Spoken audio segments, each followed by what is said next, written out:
आज हम आपके जो अधिकार पढ़ रहे थे 6 मौलिक अधिकार, उसमें दूसरा मौलिक अधिकार है वो हम पढ़ेंगे। वह है स्वतंत्रता का जो अधिकार है वो दूसरा आपके मौलिक अधिकार रखा गया है। स्वतंत्रता का अधिकार है उसमें देखिए आपके पहला जो हमने अधिकार पढ़ा था समानता का अधिकार, वो अनुच्छेद आपके 14 से 18 तक था। अब जो आपके स्वतंत्रता का अधिकार है वो अनुच्छेद 19 से 22 तक है। 19 से 22 तक में कौन कौन सी विशेषताएं हैं, कौन कौन से अधिकार प्राप्त आपको है, उसके बारे में बताते हैं। तो देखिए पहला जो किस प्रकार की व्यक्तिगत स्वतंत्रताएं हैं, अनुच्छेद 19(1) का में आपको विचार और अभिव्यक्ति की स्वतंत्रता प्रदान की गई है, जिसमें कोई भी व्यक्ति अपने विचार व्यक्त कर सकता है। दूसरा अनुच्छेद 19(1) ख के अनुसार अस्त्र शस्त्र रहित शांतिपूर्ण सम्मेलन करने की स्वतंत्रता प्रदान की गई है, जिसके तहत हम कोई भी सभा का आयोजन करना चाहें तो उसमें किसी भी प्रकार के हथियार नहीं हो, किसी भी प्रकार की उपद्रव जैसी घटनाएं नहीं हो, शांतिपूर्ण तरीके से अगर सम्मेलन करना चाहें, कोई सभा आयोजित करना चाहें तो उसके लिए पूरी तरीके से छूट है। तीसरा है संघ और समुदाय निर्माण संबंधी स्वतंत्रता, अनुच्छेद 19(1) ग। उसके तहत अगर हम अपने किसी प्रकार के धर्म प्रचार के लिए या किसी हम संगठन बनाना चाहें, जैसे युवा शक्ति संगठन है या कुछ ऐसा नया कुछ करना चाहें, तो उससे संबंधित कानून के तहत रहकर अगर व्यक्ति संघ या समुदाय बनाना चाहे तो उसे पूर्ण स्वतंत्रता प्रदान की गई है। नेक्स्ट है सर्वत्र आने जाने की स्वतंत्रता, अनुच्छेद 19(1) ग। उसके तहत भारत में कहीं भी व्यक्ति को आबाद भ्रमण करने की पूरी तरीके से स्वतंत्रता है, चाहे वो धार्मिक स्थल है, चाहे पर्यटन स्थल है या शैक्षणिक संस्थान है, किसी व्यक्ति को किसी तरीके से पाबंदी नहीं लगाई गई है। नेक्स्ट आपके है निवास की स्वतंत्रता, अनुच्छेद 19(1) ड़। उसके तहत भारत में कोई भी व्यक्ति कहीं भी जो भारतीय नागरिक है वो निवास करने की पूरी तरीके से स्वतंत्रता है वो प्रदान की गई है, चाहे उसका पैतृक निवास है या उसने व्यवसाय व्यापार से संबंधित वहाँ निवास करने का विचार किया है तो वह निवास भारत के किसी भी स्थान में आपको रहने की पूरी तरीके से स्वतंत्रता दी गई है। फिर है आपके वृत्ति और व्यापार संबंधी जो स्वतंत्रता प्रदान की गई है, अनुच्छेद 19(1) 6। उसके तहत कोई भी व्यक्ति भारत के किसी भी राज्य में, किसी भी जिले में, किसी भी स्थान पर कोई भी व्यापारिक औद्योगिक प्रतिष्ठान है वो स्थापित कर सकता है। कोई भी व्यापार, कोई भी पेशा जो उसके शिक्षण से संबंधित है तो वह व्यक्ति वैसा कार्य कर सकता है भारत के किसी भी स्थान पर। दूसरा अगर हम इसके बारे में आगे पढ़ें तो देखिए ये तो हुए अनुच्छेद 19 है विचार अभिव्यक्ति की स्वतंत्रता, अनुच्छेद 19(1) का अस्त्र शस्त्र रहित शांतिपूर्ण सम्मेलन करने की स्वतंत्रता, अनुच्छेद 19(1) ख। संघ और समुदाय निर्माण की स्वतंत्रता, अनुच्छेद 19(1) ग। सर्वत्र आने जाने की स्वतंत्रता, अनुच्छेद 19(1) घ। निवास की स्वतंत्रता, अनुच्छेद 19(1) ड। और वृत्ति या व्यापार की स्वतंत्रता, अनुच्छेद 19(1) 6। नेक्स्ट अनुच्छेद है 19 के बाद में 20। तो देखिए अपराधों के लिए दोष सिद्धि के विषय में संरक्षण, अपराधों के लिए दोष सिद्धि के विषय में संरक्षण। तो अगर किसी व्यक्ति को अपराधी बनाया जाता है तो या तो उसने किसी कानून का उल्लंघन किया हो तो उसे अपराधी बनाया जा सकता है। फिर एक अपराध के लिए किसी व्यक्ति को 2 बार सजा नहीं मिलनी चाहिए। अपराधी को निर्धारित सजा से ज़्यादा सजा भी नहीं मिलनी चाहिए। यह आपके अनुच्छेद 19-20 अपराधों के लिए दोष सिद्धि के विषय में संरक्षण संबंधी, अनुच्छेद 19 के बाद 20। जीवन व व्यक्तिगत स्वतंत्रता संरक्षण, अनुच्छेद 19 के बाद 20 और 21 आपके हैं। इसमें देखिए जीवन और व्यक्तिगत स्वतंत्रता का संरक्षण अनुच्छेद 21 है। उसमें क्या दिया गया है कि व्यक्ति को किसी भी प्रकार से जो गैर कानूनी तरीके से उसके जीवन जीने के अधिकार से उससे वंचित नहीं किया जाना चाहिए। किसी भी व्यक्ति को अपने जीवन जीने की, व्यक्तिगत अपने जीवन में किसी भी प्रकार की समस्याओं का समाधान करने की व्यक्तिगत स्वतंत्रता, पूरी तरीके से स्वतंत्रता प्रदान की गई है। नेक्स्ट है आपके इसी में छोड़ा गया, देखिए पहले अनुच्छेद केवल 21 ही था। शिक्षा और व्यक्तिगत संरक्षण स्वतंत्रता, अनुच्छेद 21 के बाद 21 का जो आपका 86वां संविधान संशोधन हुआ है उसमें जो 1 अप्रैल 2010 से संपूर्ण भारत में लागू हुआ है, उसमें 6 से 14 वर्ष तक के बच्चों को निःशुल्क और अनिवार्य शिक्षा का प्रावधान दिया गया है। यह आपके मौलिक जो अधिकार है, अधिकार नंबर 2 स्वतंत्रता का अधिकार, उसी में इस एक विशेषता को और सम्मिलित किया गया है। और यह शिक्षा का अधिकार अधिनियम अनुच्छेद 21 का एक भाग और जोड़ दिया गया है। उसके बाद है आपके अनुच्छेद अगर 22 पढ़े तो बंदी से संरक्षण अनुच्छेद 22, इसमें क्या प्रावधान दिया गया है? इसमें ये प्रावधान दिया गया है कि कोई भी व्यक्ति अगर किसी प्रकार का कोई अपराध करता है तो उसे तो पहले अपराध करने के कारणों को जानने का पूर्ण अधिकार है। दूसरा, उसे अपना कोई भी वकील रखने का पूरा अधिकार है। तीसरा, व्यक्ति को 24 घंटे के अंदर अंदर न्यायालय में पेश किया जाना अनिवार्य है। यह आपके है बंदी से संरक्षण अनुच्छेद 22। अब है इसी में एक पार्ट और है आपके निवारक नज़रबंदी। इसमें कोई सजा का प्रावधान नहीं दिया गया है।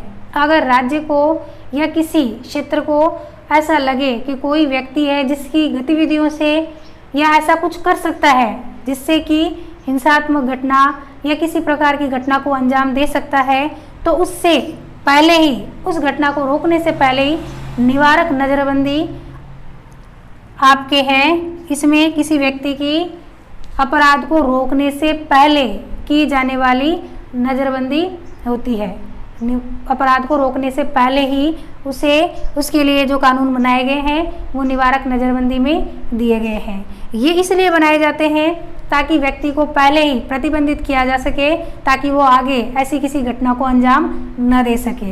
ये किसी प्रकार का कोई भी गतिविधि आपराधिक नहीं है। ये कोई गतिविधि है वो आपराधिक नहीं है। इसमें किसी व्यक्ति को कोई सज़ा नहीं दी जाती है, कोई उस पर जुर्माना ऐसा कुछ नहीं लगता है। केवल अपराध को रोकने से पहले की जाने वाली एक पूर्व तैयारी होती है। अब आपके जो तीसरा मौलिक अधिकार है उसमें देखिए शोषण के विरुद्ध अधिकार। तीसरा आपके जो मौलिक अधिकार है वो आपके शोषण के विरुद्ध अधिकार दिया गया है। जैसे पुराने समय में बाल श्रम और बेगार प्रथा मुफ्त में कार्य लिया जाता था, वैसी कुछ प्रथाएं विद्यमान थी। तो उन जाति वर्ग को बेगारी प्रथा से मुक्ति दिलाने के लिए और बच्चों को बाल श्रम से मुक्ति दिलाने के लिए यह अधिनियम है वो बनाया गया है। तीसरा आपके अधिनियम है वो है शोषण के विरुद्ध अधिकार। अब हमने अनुच्छेद 19, 20, 21 और 22 ये पढ़ लिए। उसके बाद अनुच्छेद 23 और 24। अनुच्छेद 23 व 24 है वो आपके शोषण के विरुद्ध अधिकार अधिनियम से संबंधित है। उसमें अनुच्छेद जो 23 है उसमें क्या दिया गया है? बेगार श्रम विरोध। किसी भी व्यक्ति से हम मुफ्त में कार्य है वो नहीं करवा सकते हैं, या ऐसा कोई कार्य नहीं करवाएं जिससे उसके जीवन को मानसिक या शारीरिक नुकसान होने की संभावना होती है। उसकी मर्जी के खिलाफ उसे किसी प्रकार का ऐसा कार्य नहीं करवाया जा सकता, या फिर कार्य के घंटे हैं वो ज़्यादा नहीं होने चाहिए। तो यह सब है बेगार श्रम विरोध अधिनियम अनुच्छेद जो 23वां है वो है।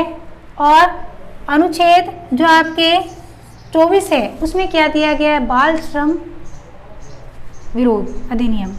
बाल श्रम करवाया जाता था बच्चों से, जो छोटे छोटे बच्चे थे उनको पटाखे या रासायनिक जैसी फैक्ट्रियों में लगा दिया जाता था काम करने के लिए।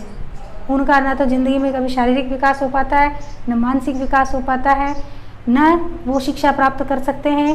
वो बच्चे फिर किसी दृष्टिकोण से किसी लायक नहीं रहते। वो शरीर से बड़े हो जाएंगे लेकिन उनका दिमाग और उनकी जो भावनात्मक विचारधाराएं हैं वो कभी मजबूत नहीं हो पाती है। तो बाल श्रम निरोध अधिनियम अनुच्छेद 24 के तहत किसी भी बच्चे को, 14 वर्ष से कम आयु के बच्चे को किसी भी प्रकार के गैर ऐसे फैक्ट्रियों में नहीं लगाया जाए जहाँ हानिकारक रासायनिक केमिकल से युक्त है वो कार्य होते हों, जो बच्चे को दिमाग पर भी असर डाले और जो बच्चे के स्वास्थ्य पर भी असर डाले। और अगर ऐसा कोई व्यक्ति करवाता है कार्य, या ऐसे माता पिता अगर ऐसे बच्चों को कार्य करवाते हैं तो वो उन्हें पूरी तरीके से शिक्षा से भी वंचित कर देते हैं। जो उनके जीवन के लिए अनिवार्य चीज़ है उससे वो बच्चे वंचित हो जाते हैं।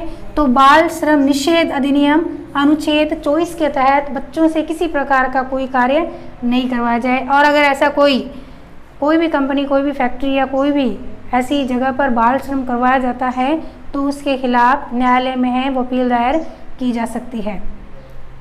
फिर देखिए आपके अनुच्छेद हैं, उसमें देखो 23 और 24 बेगार श्रम से संबंधित है। शोषण के विरुद्ध अधिकार, यानी व्यक्ति का चाहकर कोई शोषण नहीं कर सकता है जब तक व्यक्ति खुद नहीं करवाए।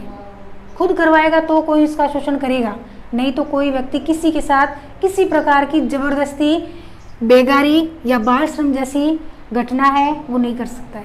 न किसी बच्चे का शारीरिक और मानसिक विकास है वो रोक सकता है। देखिए जीवन के लिए बहुत से ऐसे नियम कानून संविधान में ऐसे बहुत प्रावधान दिए गए। व्यक्ति को स्वयं जागरूक होना चाहिए। जब तक ऐसी परिस्थिति नहीं आती है तब तक ठीक है, लेकिन जब ऐसी परिस्थिति आ जाए तो उस परिस्थिति के खिलाफ मजबूत व्यक्ति को होना चाहिए। नेक्स्ट आपके जो तीसरा है उसमें देखिए धार्मिक, धर्म से संबंधित अधिकार है वो पढ़ेंगे। वो अनुच्छेद आपके 25 से लेकर 28 तक विस्तृत। धार्मिक स्वतंत्रता का अधिकार, उसमें प्रत्येक व्यक्ति को अपना स्वैच्छिक धर्म मानने की, अंतःकरण से उससे पूरी तरीके से स्वीकार करने की, उसका पूरी तरीके से प्रसार करने की स्वतंत्रता प्रदान की गई है। धार्मिक स्वतंत्रता का अधिकार अनुच्छेद आपके 25 से लेकर 28 तक दिया गया है।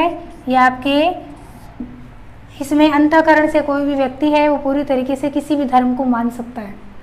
कोई ऐसा धार्मिक या शिक्षण संस्थान नहीं है जहाँ पर किसी एक विशेष धर्म से लेकर शिक्षा दी जाती हो, कोई भी ऐसा नहीं है, गैर कानूनी है। फिर व्यक्ति को अपना धर्म प्रसार करने की पूरी तरीके से स्वतंत्रता है। दूसरे धर्म का विरोध नहीं करना है, अपना धर्म मानना, अपने धर्म का प्रसार करने की पूरी तरीके से स्वतंत्रता है। आप अपने धर्म का अनुसरण कर सकते हैं, दूसरे धर्मों का आदर करें और अपने धर्म का अनुसरण करने की पूरी तरीके से स्वतंत्रता है। अल्पसंख्यक जो समुदाय हैं उनको किसी भी प्रकार से पाबंदी नहीं की गई है, अपना धर्म मानने की पूरी तरीके से स्वतंत्रता प्रदान की गई है मौलिक अधिकारों के तहत। अब जो आपके 2 मौलिक अधिकार हैं और बच जाते हैं, उन्हें हम आपके अगली क्लास है उसमें विस्तृत रूप से पढ़ेंगे।